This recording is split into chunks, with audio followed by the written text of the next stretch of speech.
दोस्तों, रामायण और महाभारत आप सबने पढ़ी और सुनी होगी, पर क्या आप जानते हैं कि महाभारत में एकमात्र एक ऐसा युद्ध था जो अपना नाबालिग अर्थात 16 वर्ष की आयु में युद्ध में शामिल हुआ और वह बड़े ही शौर्य से लड़ा और आखिर में उसको धोखे से मारा गया। और धोखे से मारने के बावजूद भी भगवान श्री कृष्ण भी उनकी मदद करने के लिए नहीं आए, उन्होंने भी उसको मरने के लिए छोड़ दिया।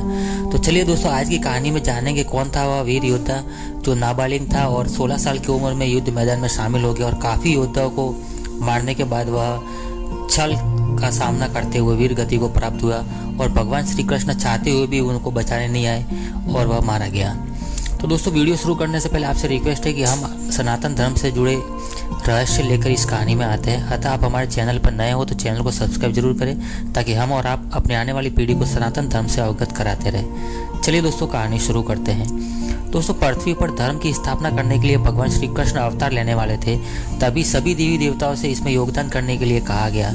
सभी देवी देवता इसके लिए तैयार हो गए। कुछ देवता स्वयं मनुष्य बनकर धरती पर अवतरित हुए तो कुछ ने अपने पुत्रों को भेजा। चंद्रदेव से कहा गया कि वह अपने पुत्र वर्चा को पृथ्वी पर अवतरित होने की आज्ञा दे, लेकिन चंद्रदेव ने कहा कि वह अपने पुत्र के वियोग में नहीं रह सकते हैं। देवताओं के अनुरोध करने पर चंद्रमा ने कहा कि वह अपने पुत्र को महज 16 साल के लिए धरती पर भेज सकते हैं और इसके बाद वह मेरे पास लौट कर आएगा। अर्थात दोस्तों, सारे देवता मान जाते हैं और चंद्रदेव अपने पुत्र को मात्र 16 साल की उम्र के लिए पृथ्वी पर भेज देते हैं। पिता चंद्रदेव ने अपने पुत्र की आयु महज 16 साल निर्धारित कर दी थी।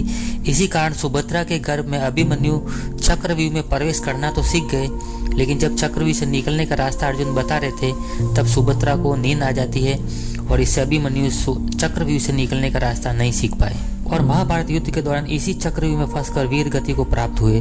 अभिमन्यु के अल्पायु होने के रहस्य भगवान श्री कृष्ण जानते थे, इसलिए जब भी अभिमन्यु भगवान श्री कृष्ण से चक्रव्यूह में निकलने का रास्ता जानना चाहता था तो वह टालते रहते थे और युद्ध मैदान में भी उन्होंने उसको अकेले एक बालक को मारने के लिए छोड़ दिया और कौरवों ने छल पूर्वक उस बालक को मार दिया, क्योंकि विधि का विधान यही था। और भगवान श्री कृष्ण को अपने वचन के अनुसार अभिमन्यु को 16 साल के बाद भगवान चंद्रदेव के पास लौटाना था, तो वह भी उनकी मदद करने नहीं जाते और उसको मारने के लिए छोड़ देते हैं। चंद्रवर्षी अभिमन्यु 16 साल की उम्र में अपने पिता चंद्रमा के पास वापस लौट जाते हैं। दोस्तों, आपको बता दें कि अभिमन्यु अर्जुन के पुत्र थे।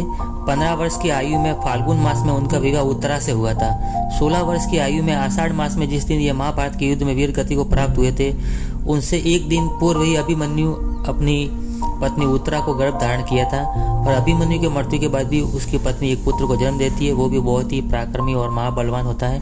दोस्तों, आगे की कहानी में हम किसी दिन बताएंगे उसके पुत्र के बारे में। दोस्तों, आशा करते हैं कि आपको ये प्रसंग अच्छा लगा होगा। दोस्तों, प्रसंग अच्छा लगता है तो वीडियो को लाइक और चैनल को सब्सक्राइब जरूर करें ताकि हम और आप जुड़े रहे सनातन संस्कृति के साथ। चलिए दोस्तों, मिलते हैं एक और नए वीडियो में, तब तक अपना ख्याल रखना।